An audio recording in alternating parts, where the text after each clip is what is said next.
My boys, I hate to be the bearer of bad news, but we got nothing going on for the UFC for the next couple of weeks, okay? So I decided I'm going to play matchmaker a little bit, all right? And we're going to be building the ideal, okay? Not too dreamlike, but also we're going to be realistic enough so Uncle Dana doesn't have to hit us with the what? Yeah, what? What was the question? Yeah, kid, you're getting Neil Magny on the main card, all right? So we're going to be playing matchmaker a little bit, trying to build the ideal pay-per-views for UFC 318, 19, and 20, okay? I've already done this video concept a couple of times this year, and we're giving it another go, trying to build the ideal cards. Just getting into it, man, how this is going to work. I'm going to be doing 5 fights for each of the pay-per-views, for the main card at least, and then throwing in a feature prelim in there as well. So we're going to be doing 6 fights total for each of the card. And just starting off here with UFC 318 for the summer. Obviously, we know it's going to be headlined by Holloway Poirier 3. For the feature prelim, I think you should do Joel Alvarez and Bryan Battle for welterweight, okay? Now, for some of you that don't know, I feel like a lot of us do, but Joel Alvarez is making a full-time move to welterweight. I don't know the specific reasons why he pulled out against BSD in the last fight, but dude, welterweight gets another murderer to add to the murderer's row, okay? It's so goddamn hard to even just earn a spot against somebody in the rankings, let alone just like there's so many killers of prospects just lingering outside the rankings. And Joel Alvarez and Bryan Battle, say whatever the hell you want about Bryan Battle, okay? You don't gotta believe in him like some Joe Hendry shit, but I think that Bryan Battle, I'm not just gonna hop off of it, the hype train, just because of the, how do I even word this, lackluster performance, win, whatever the hell, against Randy Brown. Some people thought Brown won that fight. I would say 99% of people were just disappointed in general watching it. So I understand that Bryan Battle, he did have hype before as a good prospect, okay? And I'm still believing in him. I still think he can go really far. I still think he's very well-rounded and talented. But I get why a lot of people wouldn't be crazy about him, okay? I think that this is the matchup to make because it's going to make him not only look good if he gets a win, okay? And I think it's going to be an absolute scrap. Both guys are well-rounded and finishers as well, okay? Again, ignore Battle's last performance here, okay? And very well-rounded, and they are the definition of just going to show how hard it is to earn a spot in the rankings. The fact that Battle has barely lost in the UFC, okay? He's on a pretty good win streak, and even he isn't in the rankings yet, okay? And even he's like one spot away from earning a shot into it. It goes to show how deep the welterweight division is because, dude, lightweight and bantamweight, they ruled the UFC for a few years. I'm telling you right now, and I think a lot of us are already aware of it, but the welterweight division is absolutely cooking, okay? From the top 5 to the top 15 to all the prospects like Joel Alvarez and Bryan Battle. It's an insanely stacked division. It's exciting, all right? And you can tell that all these guys are just hungry to get after it, okay? And I think that that is just what this fight embodies. Joel Alvarez making a permanent move to 170. Again, just making it an even deeper division. I think he's going to do well up there, though, okay? He's a really large guy to have at lightweight anyways. He was long, rangy, 6'3", I believe. So he's pretty a good mold for the welterweight division. I just feel like stylistically, this matchup is kind of a dream here, okay? Alvarez is very well-rounded. He's a finisher in all regards, okay? He can knock you out on the feet, but he's also very slick with his submissions. Most of his wins come from submissions, you know what I mean? But people forget, man, the dude has nasty power, and at the end of the day, Battle, he can be caught here, but overall, I think he's got a good chin. I think both these guys are going to be able to test each other, okay? They're going to test who deserves to get a shot in the rankings and who is just going to be fed to another one of the killer welterweight prospects here. Why not make it the feature prelim and put them both in the spot? So moving on up next, man, to what do I think should open up the main card here? I think that you should do Michael Venom Page versus Stephen Thompson. Now, again, I know some people kind of have like mixed feelings on this maybe, but dude, you all know this is a striker spectacle. We know what we're getting with this. It's 2 unks battling out in the rankings. It's arguably going to be Stephen Thompson's last fight. He just keeps losing. And it's a shame, man. We don't want to see that to Wonderboy, okay? Especially because he doesn't even look bad in most of these fights that he's losing, you know what I mean? He's still in it. He still looks quick. He's still precise. You know, the footwork, the head movement, it's all still there, but it's just to so much of a lesser degree, you know, and he's slowed down a lot. And it's just like, you know, he's at the point where he's just putting a lot of guys over. So why not just have a fun fight? Let's just have a fun fight, okay? Especially if it's going to be a send-off fight. He's like goddamn 50 years old. Okay, I'm exaggerating, but he's goddamn 50 years old, okay? Stephen Thompson, just let him go back and teach some goddamn karate classes with the kids, okay? I think this would be such a fun fight to play out on the feet. Opening up the main card would be such a good way to kind of get the crowd excited, whether the prelims are duds or the prelims are bangers. It's a perfect way, you know what I mean? And both these guys are recognizable names. So I feel like it'd be such a fun fight to play out on the feet. I know the MVP, all right, he kind of just shut down Shara. All right, he's coming back down to welterweight here, but that's kind of a fight against Shara where I think a lot of us thought it was going to be a lot more fun to watch. Don't get me wrong, it wasn't a bad fight, but MVP keeps getting in these situations where we keep thinking he's going to have banger, but really it's like the only banger, I mean, not even a banger, the only like kind of good, solid, enjoyable, just real good fight to sit down and watch was the fight against Kevin Holland. You know, the Ian Gary performance was a bit underwhelming, you know, and the Shara win, it was great for him to get a win, but I feel like a lot of us expected more in that. You know what I mean? I feel like MVP versus Thompson is going to be what we wanted out of that fight. Okay, two guys, they're not going to shoot takedowns, right? They're as almost high level as it gets in terms of the striking, but they're on the latter end of their careers. Okay, it's a bit of low stakes, but honestly, someone is going to get nearly kicked out of their rankings here. You know what I mean? MVP is barely holding on to 15. Stephen Thompson's basically on the point of his retirement fight. I say book it. It's a fun fight that you don't have to take too seriously, but you know it matters at the same time as well. So moving on up next to Brendan Allen and Marvin Vettori. This fight's already confirmed for this card. I like this fight, man. All right, this is such a goofy goober type matchup, and I'm a fan of it. Okay, these guys have genuine beef. Okay, they have history, and I feel like it's such a brickhead matchup to where I feel like it's winnable for both guys. The press conference, you know what I mean? Like, they're gonna be talking shit. What the fuck is the question? You know, and they're both gonna be talking about just shit to each other up there. And I feel like matchmaking, they did pretty well on this one. Okay, so Allen and Vettori, I dig it. All right, they did right there. Moving on up next to what do I think should be the feature fight of the card here? Arnold Allen and Aljamain Sterling. I like this scrap. I feel like people have kind of been wanting this one for a while here. I don't know where Arnold Allen has been. He hasn't fought since last July, okay? And I feel like Aljamain Sterling is the perfect opponent to give him, you know? Allen, I understand that he's not a wrestler, okay? But the takedown defense and the defensive grappling is solid. Against Evloev, like, people forget, man. A lot of people thought that Allen could have won that fight, or at the very least, Allen made it competitive as hell, man. So Allen clearly knows. I mean, obviously, he's not going to want to take the fight to the ground. Clearly, he's going to want to stand and bang a bit, okay? Allen is a bit of a well-rounded fighter, yeah, but clearly he's going to prefer to be on the feet, okay? Not that he's uncomfortable completely down there, but Aljamain Sterling is a guy who we all know he's got the pitter-patter hands, okay, whatever, but the grappling is just his main key here, man, and I feel like against Allen, it's just a good stylistic matchup, man. Sterling put on an underratedly fun fight against Evloev at, what was it, UFC 310. I actually thought that was a pretty fun fight, and I feel like Sterling is going to be coming into this one wanting momentum, wanting to put in a statement, okay? He's not getting the belt anytime soon or, you know, ever again, so I feel like he's at this point in his career where it's like, you know, against Evloev, like I said, it was an underratedly fun fight. I feel like this fight would be a fun fight as well. You know what I mean? Again, I understand that it's hard to put Aljamain Sterling and fun fight in the same sentence. I get that, okay? Sterling could be a bit of a smudge fest. I get that a lot of people hate the guy.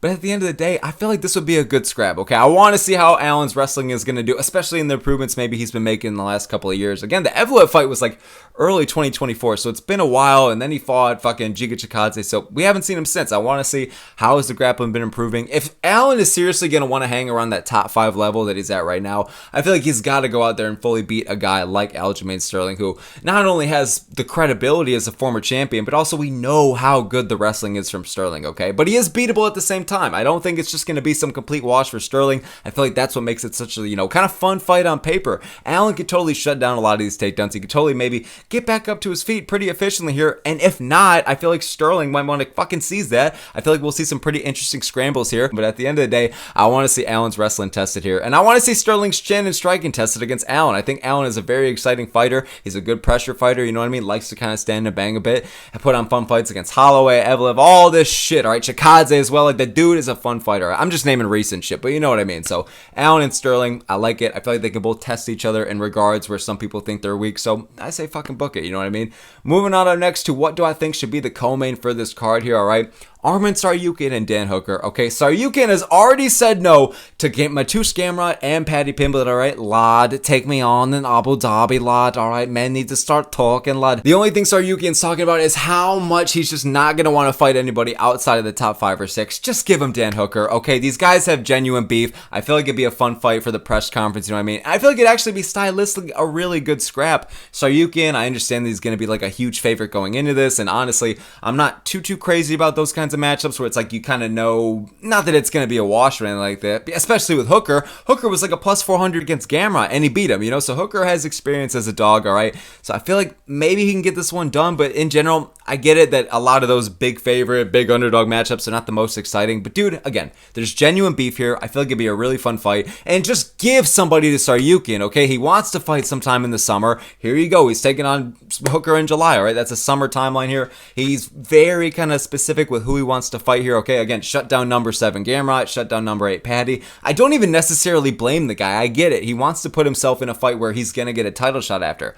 I get it, man, but just fuck, like Poirier, basically the entire top 5 of the division already has shit going on, okay? The only ones that are left out right now is Arman at number 2 or 1 or whatever, and then Dan Hooker at 6, okay? Book them up against each other, man. Dan Hooker's gonna bring it on the feet. We all know how good his takedown defense is. Arman's gonna be able to get him down a couple of times, all right? I think that Arman is just one of the most solidly well-rounded fighters for the division, okay? Not that Hooker isn't, but Hooker's gonna want to stand and bang here, man. Like, land all the right shots. He's gonna move the fuck forward, okay? And he looked good in that Gamrot fight, okay? And Gamrot was coming the fuck forward, had a lot of pressure on him, okay? Was backing him against the fence. Hooker landed the bigger shots. A lot of people ultimately thought that he won that fight, but Gamrot looked good as well, man. And again, was trying to just shoot for his life and was throwing a lot of big shots in the feet as well. But at the end of the day, Hooker, I feel like, stuffed a lot of those takedowns and was hanging with the best of Gamrot's shots. So I feel like, and I rate Gamrot fairly high, not maybe like top 3 or top 5 or whatever, but I feel like the guy is a good fighter, and at the end of the day, for Hooker to go out there and beat him, it makes him a genuine threat. So I feel like maybe it cancels out with the whole like him being a huge underdog thing, because in the back of your mind, you know that Hooker can win this one, okay? If he really does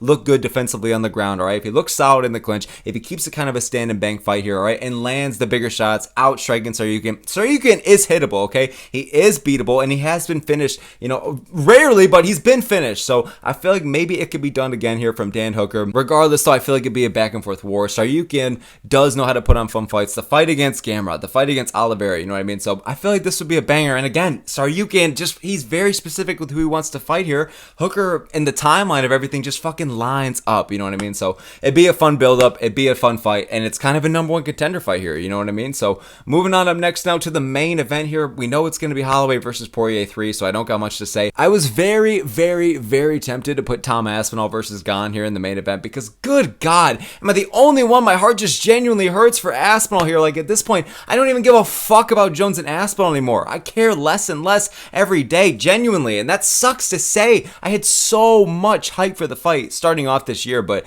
at this point, I just want to see Aspinall fight, because at this point, it's just dragging Aspinall's stock down. The entire state of the division is just in a fucking hole. It needs to get moving, dude, okay? It's as boring as that goddamn plank from Ed, and Eddie. We gotta get this shit going. Aspinall and Gane, it's not even that ideal of a fight. I feel like Aspinall would knock him out in 1 round, but fuck, we just need to get Aspinall something, okay? But I know that the UFC wants the BMF title to be the main event here, so I shut it down. So Holloway and Poirier 3, that's what we're getting here. So overall, the card for the feature prelim, Joel Alvarez and Brian Battle. Opening up the main card, MVP and Thompson, and the rest of the main card, Allen and Vettori, Allen and Sterling, Saryukin and Hooker, and Holloway and Poirier 3. So moving on up next now, man, to UFC 319 in Chicago, baby, my home fucking town, all right? I'm so excited to be going to this live. It's going to be $500 to open up the tickets, all right? I'm going to get the nosebleed of all goddamn nosebleeds. I'm mentally ready for it, all right? It's going to hurt, but it is what it is. Hey, you know, it is what it is, better.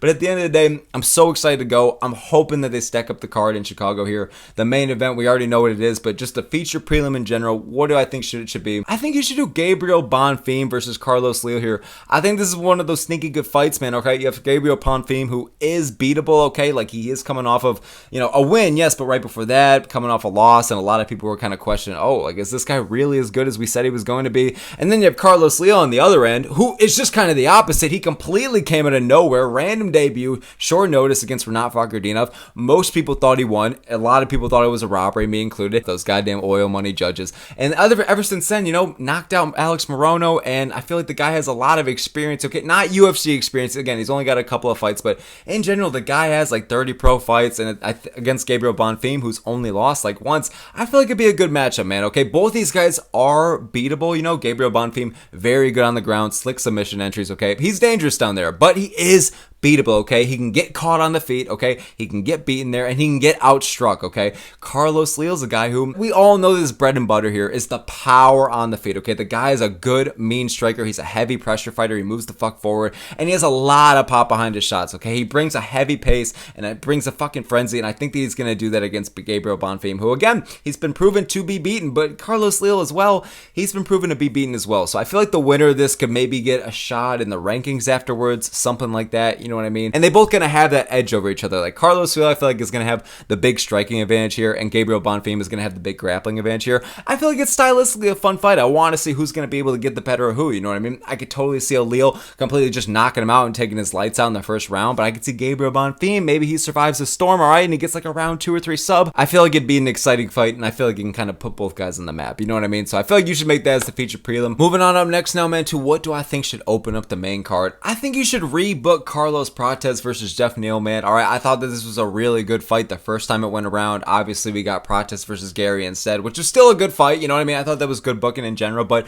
we know now that Prates, in the UFC at least, he can be beaten, okay, against maybe that upper echelon level of talent here, okay? Because Gary, say whatever the fuck you want about him. I know 99% of y'all think he's annoying as shit, okay, me included, but at the end of the day, people forget, man, that the dude actually knows how to fight, and he's a good fucking striker, right? And he's developing into actually becoming well-rounded here, you know what I mean? So I don't think that losing to Ian Gary, okay, especially that Prates made it really fucking competitive and almost had him out of there in those last 2 rounds, so I don't think Prates' stock really went down at all. It probably remained about the same. I think people are still going to be able to believe in the hype.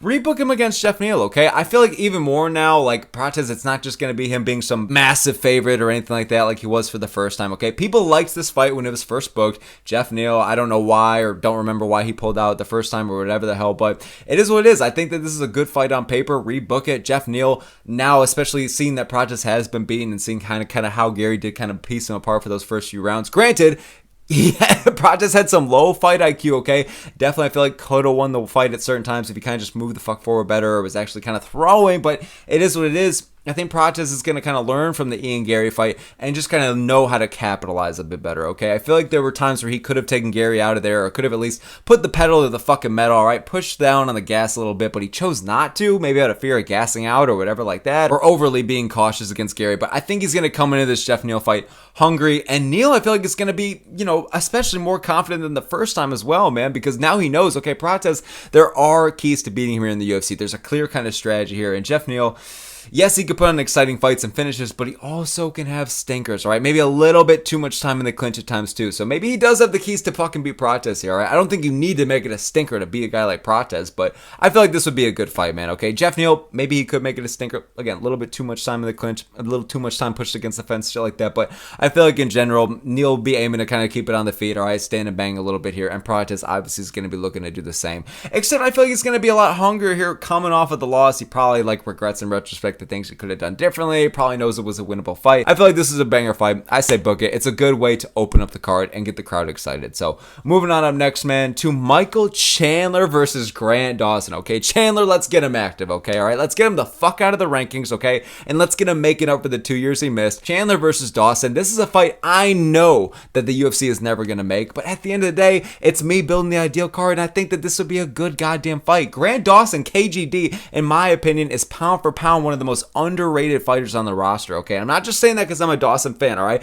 I'm saying that because he's 11-1 in the UFC, and I understand that his only loss is to, God damn it, Bobby, but at the end of the day, I don't want to just write him off like that. 11-1, I understand that whatever, he could be a bit of a smudge fest at times, and again, the chin, maybe it's a fucking concern. If you're getting knocked out by Bobby Green, I don't know, man. Green's not even a bad fighter, but you know what I'm saying? So Grant Dawson, he's a prospect who I feel like a lot of people just wrote him off after that loss, and I feel like he's kind of been getting wins in the meantime, and we've seen genuine improvements, okay? His cardio could be a bit better, but I feel like his striking has been improving, man, all right? In the first round against Diego Ferreira, he was throwing some wild fucking shit, you know what I mean? And I feel like if he can kind of just tap a bit into that, all right, and kind of just keep improving the striking, all right, but actually have the cardio to maintain it throughout 3 rounds, if you combine that with the big old USA wrestling, all right, I understand that we're in a state where USA wrestling, all right, is getting pretty shit on, okay? And I understand that. I think it's for good reason, but Chandler is just beatable enough and just fucking dumb enough to where I could see Dawson really getting the win here, man. I think Dawson, again, he's underrated as shit. I feel like his striking can continue to improve, and his wrestling obviously is fucking good. So Chandler's a guy who it's winnable for him, to be honest, okay? I think Chandler, there's not a lot of matchups he can win in the rankings, but honestly, Dawson might be one of them, okay? Listen, for as much as I want to believe in the guy, and I do, I think he can go very far, but man, I cannot deny he did get cracked. Chandler does have a chance of really cracking him in the early goings, all right, and really really taking his lights out. Maybe even someone late in the fight, but I feel like, especially the fact this is 3 rounds, I feel like it'd be a pretty high, heavy pace. Dawson, I feel like had a pretty, he started out fucking strong, like I said, in the first round against Diego Ferreira. Second round even was a good back and forth, but I feel like as the fight kind of went on, he did die out a lot and kind of just relied on the wrestling a lot more and was kind of just racking up control time a bit there, you know what I mean? Maybe some pitter-patter ground and pound. I feel like if he can fix the cardio, he'll be able to kind of go back and forth with Chandler, and I feel like Chandler can really test his improvements in the striking and his chin. Chandler really is a good test for him, okay? I mean, both these guys really are good tests for each other. Dawson is a genuine test for Chandler to see, are you worthy of still being in the rankings, motherfucker, okay? And for Dawson, it's a test of like, okay, is your striking and chin improved enough to hang with Chandler, who isn't a top 10 fighter anymore, or really maybe he never even fucking was. We don't know anymore, okay? But at the end of the day, you can't deny that Chandler will probably have the power and the striking advantage here, and just in general, like, we all know that Chandler has a solid fucking chin, and Dawson, say whatever you want about it. So I feel like Dawson will be able to get tested here, okay, and see if he's really worthy of kind of like, maybe Dawson's just going to be that guy that hangs around 13, 15 in the rankings for the rest of his career, but Chandler could be the guy where if he gets past him, all right, now we're fucking cooking, let's move him up there, and Grant Dawson has been calling for it. I think he's going to be talking some shit in the build-up, and I want to see it, all right? He looked good on the mic coming off of that, I forgot who the fuck he beat. It was in the Apex. He got that ground and pound TKO, which was good for him, but I forgot who the fuck he beat, but all right, he showed a bit of personality on the mic afterwards, talking about bouncing a quarter off his wife's ass and shit, all right? We need to see more of that from Dawson, showing a bit of the personality, all right? And again, with the improvements in the striking, making it a bit more fun fights and shit, the UFC, I feel like we'll notice him a bit more and actually give him a matchup like this. I think this would actually be a really good fight. I feel like let's see if Chandler's wrestling can hang. Let's see if Dawson's striking can hang, you know what I mean? And let's see, obviously, how both guys' chins are right now. So moving on up next to the featured fight for this card, I think you should do Yuri Prochazka versus Carlos Ulberg, all right? Man, I feel like Yuri, I mean, Jesus, we just heard that he just turned down the title shot against Big Ank for the summer, okay? Pereira's obviously not doing that. I think Pereira versus Big Ank's going to go down later sometime this year. I feel like that does give time over the summer for the number 1 contendership spot to be up for grabs, okay? Prochazka versus Ulberg, it's the number 1 contender fight where it makes sense, man, okay? Prochazka is kind of like, I don't want to say some gatekeeper for the title, you know what I mean? But he's more so of like the Robert Whittaker of the division, the Max Holloway of the division, the Colby Covington, where he's beating everybody else except for the champion. And I actually think that he is a nightmare matchup for Big Ank. I think he has a really good chance to beat Ankalaev, but at the end of the day, I feel like that Pereira and Ankalaev, they're doing their thing, okay? I feel like it's going to be pushed back, maybe Madison Square Garden, maybe Abu Dhabi, someone like that.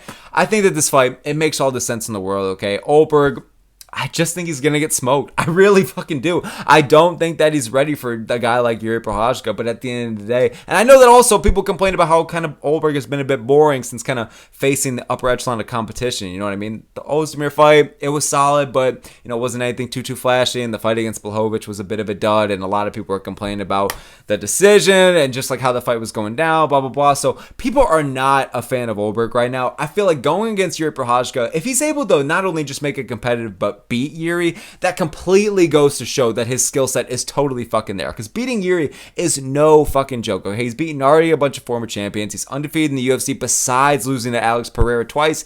So Prochazka, man, I feel like he's just gonna keep holding it down on the way to the title for the next few years, man. I even think Yuri has a good chance of reclaiming the belt no matter who's the fucking champion. People forget, man, but he's in his prime, you know what I'm saying? So this is a true-fledged number 1 contendership fight, okay? And we need more of those, just number 1 contendership fights that make sense, okay? Ulberg, whether you think he's boring or not, or you think he's going to get shit on by Yuri, whatever the hell, you can't deny he is next for a number 1 contendership fight, at least. Now, I don't think he should fight for the goddamn belt, please no, but at the end of the day, I think that Prochazka and Ulberg, it makes sense, all right? If you're beating Blachowicz and now Ulberg is ranked top 3 in the world, he can really only go up from here, you know what I mean? And Prochazka is the guy that's standing right above him. I feel like it'd be a banger too, all right? I know Ulberg can be boring, but Prochazka brings the fire out of everybody, okay? You could say maybe Jamal Hill was a boring fighter, right? Maybe you could say Rakic was a boring fighter, okay? But Yuri just has this way of like, if he's not brutally knocking you out, he's getting brutally knocked out, okay? And either way, if it's not ending in some kind of finish, it's going to be a back and forth war, and it's going to be one of the fights of the year, okay? Yuri is just one of the most reliable fighters in the UFC, pound for pound, possibly the most reliable fighter in the UFC for excitement, for entertainment inside the cage, okay? You can always count on Yuri Prochazka to get some kind of crazy finish, to get crazily finished, or to put on a fucking war. No matter who he's against, all right? That's the best part about him. He brings that that out of everybody else. And I think it's just because of how he's such a high pressure fighter. You know what I mean? Like, you have no choice but to put on excitement against Yuri Prochazka, okay? He's coming the fuck after you the entire fight, trying to take your head off. You know what I mean? And he's got some really good takedown defense and defensive grappling to where it's hard to get him down there or at least do anything down there with him. So it's a stand and bang kind of war here. I think that's how it would play out. I think it'd be a fun fight, to be honest. And I feel like it makes sense to determine who faces the winner of Pereira and Ankalaev next. So moving on up next to what do I think should be the co-main event here. I guess I gotta state, all right, we're getting Duplessis and Chimaev as the main event here. Strickland and Adesanya too. Okay, I just think that, listen, this isn't necessarily the fight that I would make, to be honest. I know that I'm playing the matchmaker here, but seeing as how the division's playing out, okay, we got Chimaev and Imavov, they're all wrapped up in the title picture, okay, so that's what they're doing. And then you have, I mean, who else? I mean, Kyle Baraujo, I'm going to have to talk about him later, but he declined a fight against Strickland, which is interesting. I guess they're friends. Like, Strickland's like, here's the fucking thing, you guys. I think Kyle's a real good dude, man. You know, I want to bleed for you guys. I want to go to war for you guys. But Kyle, he's a good dude, man. I can't fight him. You know, I met his wife and kids. So Strickland is not fighting Kyle Barao. I feel like that would have made sense. Whitaker just got booked against RDR. I would have said Whitaker and Strickland made sense. So, you know, everybody in that top 5, 6, whatever the hell, like, Strickland's either said no to, or he's just not or they're already booked. So I feel like Strickland, Adesanya too, clearly is what the UFC wants next, okay? Obviously, it makes sense. Like, you have the middleweight title on the line as the main event. Why not have high stakes middleweight co-main event? And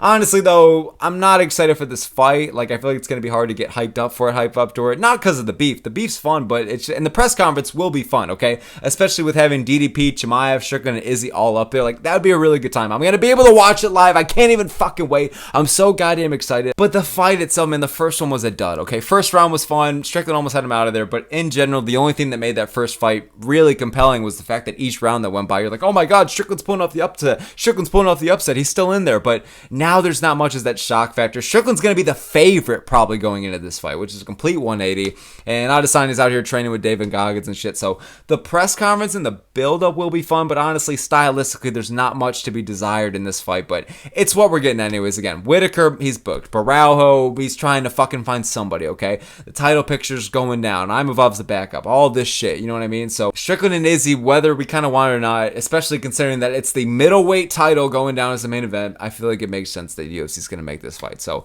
overall, feature prelim, I got Gabriel Bonfim versus Carlos Leal. I got Carlos Prats versus Jeff Neal to open up the main card. Then we got Chandler versus Dawson, Prochazka versus Olberg, Strickland and Izzy too, and Duplessis and Chimaev. Now, I understand the Chicago guys as well. We got Bilal Muhammad. Hey, you know, I'm not even going to go out there and shoot a single takedown. You know, I want to be the hometown hero of Chicago. He isn't going to make that quick of a turnaround, nor should he. So I understand that. Obviously, he probably would have preferred for the pay-per-view to be in Chicago when he fought Jack, but it is what it is. Curtis Blades is also from Chicago, but he's fighting Rizvan Kuniev in June. I don't know if he's going to do a month or two turnaround. Even if he knocks out Kuniev in the first round, which I think he will, I don't know if he's going to be making too crazy of a turnaround. Maybe. If he really does get Kuniev out of there fast as fuck, maybe they could find somebody for him, but the heavyweight division is so dry, it's just going to be some kind of rematch for Blades, so it is what it is, man. So moving on now to UFC 320. All right, this is obviously taking place in Mexico here. We got the Noche UFC coming back, and it just seems like it's going to be a yearly tradition, okay? I have mixed feelings about it, and I'm going to get to that in the main event. Overall, I don't know if it's such a great idea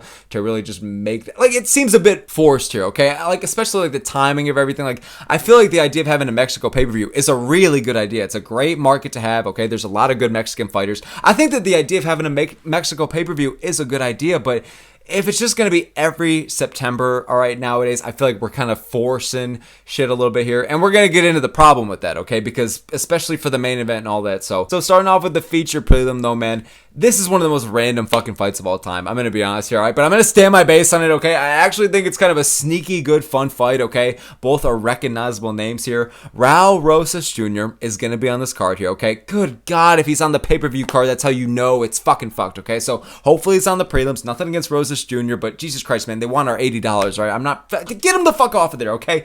Rosas Jr. versus Peyton Talbot, okay? I get that it's completely coming out of left field. It might not make a lot of sense at first or really at all here, okay? But hear me out, dude. Tell me that if you're really just thinking about it, this would not be a really fun fight on paper, okay? Talbot's a guy who he got exposed kind of on the ground going against Barcelos, okay? Maybe he's made improvements in the meantime over these last few months because Rosas Jr., if you're going against him, you kind of need to because the guy is good. good on the ground, okay? Both these guys are relatively young, okay? Like, this is no unk status, okay? This is nephew status, okay? The unks are fighting over who to give their goddamn first cigarette to at the cookout here, okay? Rosas Jr. and Talbot. Talbot, if he can make the necessary improvements on the ground, I feel like he would have a lot of problems for Rosas Jr. But Rosas Jr. is good enough on the ground, and Talbot has had big enough holes exposed there, pause, to where I think that, oh my god, I'm such a fucking child. Did I really just say that? But seriously, I think that Rosas Jr. could maybe expose him on the ground there and actually get a finish, right? Barcelos was able to kind of, you know, beat up Talbot on the ground and show that it's kind of the weakest part of his game, but he didn't really do too much with it overall in terms of damage, you know what I mean? So Rosas Jr. is the guy who could actually get a submission win here, okay? And actually not just, it's no matter of racking up control time. Like, Talbot should actually be concerned. Rosas Jr. can really take him out via some kind of submission here, but also Rosas Jr. is raw enough in experience and hittable enough on the feet, and to where I feel like Peyton Talbot could totally win this one. You know, Peyton Talbot is a heavy pressure fighter. He moves the fuck forward. He has a very high output. He has a lot of pop behind his shots. Okay, he's a very dynamic, fun striker. If he can fix the wrestling, dude, like, he's totally going to be dangerous for the entire division, but it's just a matter of that, man. His striking is really fucking good. It's crisp, all right, but I just think that both these guys, they kind of have that edge, okay? Rosas Jr., he is young, but he is beatable, all right? I feel like he's going to be in the UFC for so long. Both these guys are, you know what I mean? So I just feel like this is one of those fights where even though one of these guys has to lose, I don't think it's going to bring down their stock at all. I feel like it'd be a really fun fight back and forth on the feet, you know what I mean? If the fight does go to the ground, I'm very curious to see what the fuck happens for both guys, you know what I mean? But in general, they're both going to be around the UFC for years and years to come. It's kind of like one of those just prospect versus prospect matchups here. Let's see how far Talbot's going to go, and Rosas Jr., man, it's winnable for him, but it's losable for him as well, man. I don't even know if losable is a word. Losable? Yeah, it is. What the fuck am I talking about? They gave me a college degree, bro. Rosas Jr. and Talbot, I feel like at first it just seems so random, but trust me, I feel like it'd be a sneaky good banger. And the right test for both, and it puts Rosas Jr. right there at the feature prelim spot. So moving on up next now to opening up the main card, Chito Vera versus Henry Cejudo. I don't have too much to say about this one, but Vera versus Batista, obviously Vera's out of that fight. Patchy Mix is stepping in instead. I actually think that's, considering the context of everything, I actually think it might be a better replacement, because Chito Vera, I thought that he was going to lose to Mario Batista, all right? Let's not have Batista keep moving slowly up the rankings like this, bro, please. All right, so Vera versus Cejudo, I feel like it makes sense timing-wise. I'm not sure why Chito Vera pulled out of the fight against Batista, but, I mean, yeah, that was going to go down in June, a few months later here for September. I feel like timing-wise it makes sense. Cejudo obviously fought in February, and this is going to be his last fight, okay? Like, no matter what, I feel like he's going to fight sometime this year. Like, he already had the 3 years off and beyond of just fucking up his career, shooting himself in both feet, all right, taking all the time off. He's going to want to have his retirement fight this year, okay? I feel like, yeah, he'll be picky about it, but not too picky. Like, these guys have genuinely agreed to fight each other before. I forgot what pay-per-view it was for. It was like a year or two ago, but this fight was going to go down. It was supposed to go down. I thought it was actually a good matchup. I feel like Vera, he's nothing too crazy on the ground, but the solid takedown defense is there. I want to see how Cejudo, is he going to even try and take him down? Like, he was barely even shooting any shots to try and get the fight to the ground against Song Yadong, so maybe Cejudo would feel comfortable just going back and forth on the feet. Obviously, Vera builds into the fight as it goes. This would only be 3 rounds, so I feel like he'd have to kind of get after it a bit quicker here, you know. He really doesn't have that much time to waste, especially if Cejudo gets the fuck after it from the go. All right, Cejudo's pretty strong in that opening round, so I don't know, man. I feel like this would be a good fight here to open up the main card. 2 very recognizable names, and it's, I feel like, a fitting opponent for Cejudo maybe to call his career against, but it's also winnable for him as well. I don't rate Chito very highly at all, so I feel like he's very overrated, but also I feel like I could totally maybe see him beating Cejudo as well. Maybe he can knock out Cejudo. I don't know. I feel like it'd be a good fight though, so let's open up the main card with that.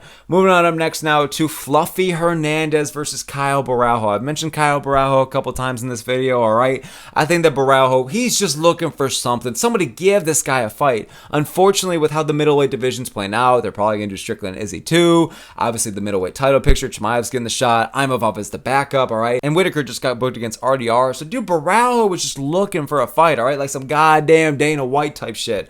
And at the end of the day, he's going to have to fight down, unfortunately, okay? He already beat Jared Cannonier, so that's right below him. But Fluffy Hernandez is going to want to fight up, okay? Barajo's going to want to fight down here just to face something. Barajo literally called out Fluffy. I'm sure Fluffy's going to be down for it, all right? Number 8 or 9 and Fluffy taking on number 6 Barajo. It makes sense for both guys rankings-wise, and I want to see Barajo. I mean, he's really well-rounded, all right? He does have solid pop behind his shots. He's a good striker, but obviously I feel like the bread and butter, man. He's comfortable on the ground there. It's kind of what separates him from the other 4 horsemen of the fighting nerds. He's truly comfortable with taking the fight to the the ground and just the fight being on the ground, all right? Solid in the scrambles, solid takedowns, solid submission wins that he has here. So Baraujo, I feel like I want to see his grappling go against Fluffy. I rate Fluffy's grappling very, very fucking high, and on top of that, he actually makes it entertaining. He puts forward a very high pace and pressure on guys, okay? Is kind of spamming for the takedowns at all times, but goddamn, man, he gets the fight where he wants it, okay? His striking, I feel like maybe it could be a concern against certain guys, Fluffy that is, but at the end of the day, this is a good test for both guys here, man, all right? And it makes sense rankings-wise. It's not even really a test for both guys. It's more so a test for Fluffy.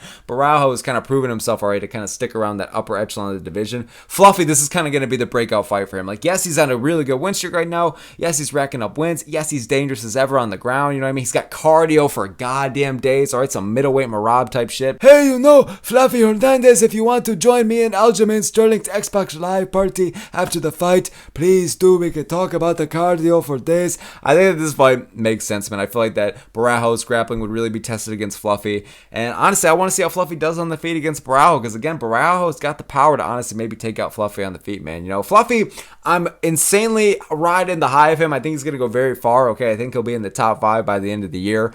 But I could see Baraujo beating him, all right? I think it's an intriguing matchup. So moving on up next to the feature fight of the card here, Gene Silva versus Brian Ortega, okay? I know there's so many things you could do with Gene Silva right now. Right after the pay-per-view at 314 happened, I thought you should give him Arnold Allen or Brian Ortega next. Allen, obviously, I booked him at Sterling. So I think Brian Ortega's right there, man. I mean, Gene Silva's ranked like 10 or 11 right now. Ortega's like 6 or 7. It completely makes sense. You know, you don't have to give Silva top 5 right away, but Ortega's a guy who he's coming off a loss against another prospect. You know what I mean? And again, he's not in that top five. So I feel like it's makes sense rankings wise for both guys. You know what I mean? I hate to just do Ortega like this again and feed him to another knockout heavy prospect. You know what I mean? But Ortega's ranked 6. Like, he has to do this. You know what I mean? Like, he can't just kind of keep holding on to that spot forever, especially because he's not always the most active fighter. You know what I'm saying? So I don't know. I don't know if the Ben Askren build Ortega's going to show up, or it's just like in shape Ortega's going to show up, or whatever. But I feel like regardless, his grappling is going to be a really tough test for Silva. Okay, yes, Silva submitted Mitchell, okay?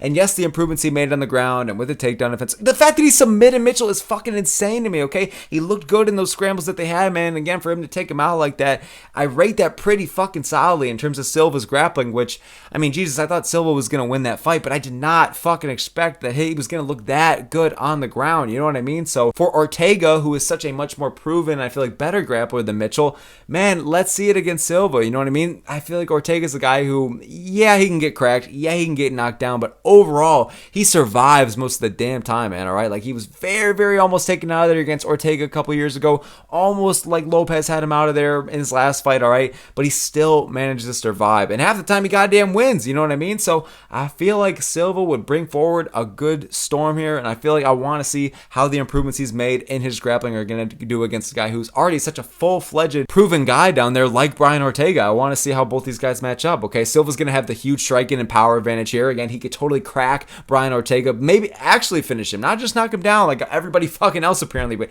actually finish him. But also, Silva, for as good as I think he is, I think he's the best prospect that featherweight's got. But dude, I think Ortega's ground game is good enough and his chin is solid enough and he has enough experience, all right, at this upper level to where I could see him fraud checking Silva. I really fucking can. So I think it's a really intriguing fight to have here, man. So moving on up next to the co-main event here. Dude, I think you should do Diego Lopez and Yair Rodriguez. I want to preface though, I just fucking saw someone the other day that said that Rovsar Evloev was told by the UFC that he needs another fight to get a title shot. Holy fuck, I actually think they're gonna do Volkanovski versus Rodriguez 2 for the title. That is absolute fucking bullshit. Alright, I don't even want to rant about it too much now. I'll get to it when I get to it if it does ever get announced. But this is what I was talking about earlier with how you're kind of forcing these kind of like once a year Mexico cards around September time. Listen, having a pay-per-view in Mexico is a good idea. I think it's a great market. There's great fighters there, okay? You should totally fucking do it. But to be just like every September, is this what it's gonna be, man? Like, you're really fucking forcing it here to where now you have a guy who, okay, there is no Mexican champion, there's no Mexican contender that's really worthy of a title shot, so they're giving us bullshit like it's some goddamn boxing or some goddamn WWE even. Like, they're playing around with this and it's just like, it's not what the title shot should be. Evloev is right fucking there, and you have Yair Rodriguez, who has won one fight in the last 3 years. It's ridiculous, and it's over Patricio Pitbull, who's 0-1 in the UFC. Do you know what I'm saying? Like, Pitbull's a good fighter, but Jesus fuck. He was in the tail end of his career. Rodriguez looked improved. Like, he looked improved in that fight. He looked good. It was a clear win for him. All right, Pitbull had nothing for him, but fuck me. If we get Volk versus Rodriguez 2 for this shit, I'm gonna have no goddamn investment or hype, and I'm honestly just scared that Rodriguez would knock him out. It's some goddamn force-fed bullshit, and I don't want to see it, alright? Lopez and Rodriguez is the right fight to make, and if we're not living in some goddamn, again, some boxing or some WWE land, respectfully to both fucking sports, this is the fight we'd get. We would get Lopez versus Rodriguez. It's natural. It makes sense rankings-wise, alright? Rodriguez is coming off the win, but he's still in the top 5. Lopez coming off the loss, but he's still in the top 5. It makes fucking sense. They have genuine beef. We saw the animosity at the press conference for the 314, okay? I don't even really know what the fuck went down between their gyms or between these two or whatever the fuck, but I want to know more about it. I want to see these guys talk a bunch of shit to each other, and I feel like when they actually get inside the cage, it wouldn't be no goddamn Manel Kape versus Muhammad Mokaev. It'd be a genuine grudge match. It'd be genuine beef. Both these guys have fucking something on each other, okay? And they want to beat each other up, all right? Fucking let them. That's what the UFC's about, baby. Yeah. Where's the Just Bleed guy when you fucking need him? You know what I'm saying? I feel like stylistically this would be such a fun fight. On the feet, I feel like we would see really fun exchanges in the striking, man. Both these guys have a lot of pop behind their shots. Rodriguez, for as much as I'm shitting on him, as I fucking should, he's such a dynamic, fun kickboxer who brings such a good pace and pressure, and I feel like he's just the fluidity of his movements, the footwork, everything, like, it really is crazy to watch, and he did look improved in that fight against Pitbull. And Lopez, man, he was on an absolute tear right before the loss to Volk, you know what I mean? Volk completely shut him down, but Jesus Christ, now these two fuckers have something in common, all right? Volkanovski shut both of them down. So Lopez is still a good fighter, and I feel like he's going to keep racking up wins for the division for years to come.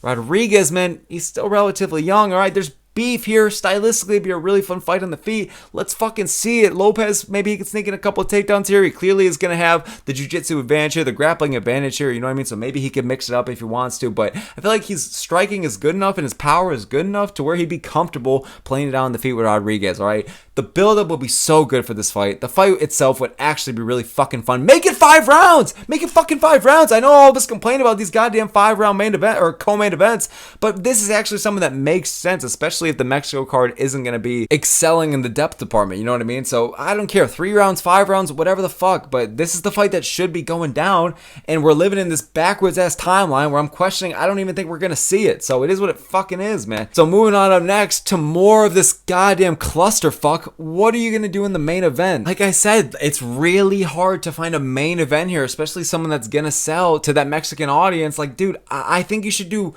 Dvalishvili versus Sandhagen or Volk versus Evloev. Now, I understand that this is random as fuck, but dude, I'm going to tell you, I really am struggling with a main event to find here, okay? If you want to shit on either of these options or really any of this, I totally understand, okay?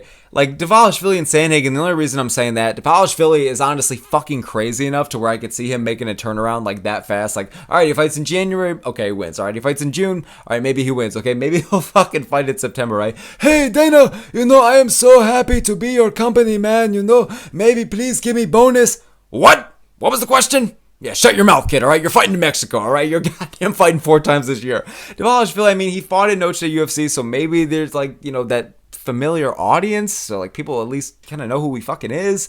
And Sandhagen, you know, he's won 4 out of his last 5. He actually looked very new and improved, mean ground and pound in the last fight. Sandhagen evolved a bit, urgent to actually get finishes and be aggressive.